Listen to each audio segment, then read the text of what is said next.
चीन के साथ गहरे और दोस्ताना ताल्लुकात हैं। दीगर हमसायों के साथ भी अपने ताल्लुकात को बेहतर करना चाहते हैं।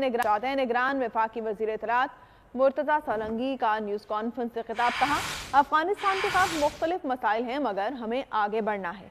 हम अपना जोग्राफिया और अपने हमसायों को तब्दील नहीं कर सकते। तनाज़ात से निकलना हमारे मुफाद में होगा।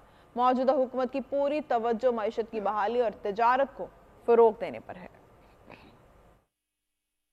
We want to have good relations, including India.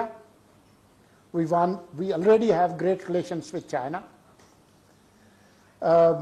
We have had, hot and cold, but generally very stable relations with Iran. And I don't want to even tell you the, history of relations with Afghanistan. So we have a host of issues with Afghanistan, but we want to be a good neighbor. We can't change geography. We can't change neighbors. So we would like to have good relations with them. We have great relations with the wider Middle East. We still maintain those good ties, but we are shifting all those ties and focusing on economy. We are focusing on trade. निगरान हुकूमत ने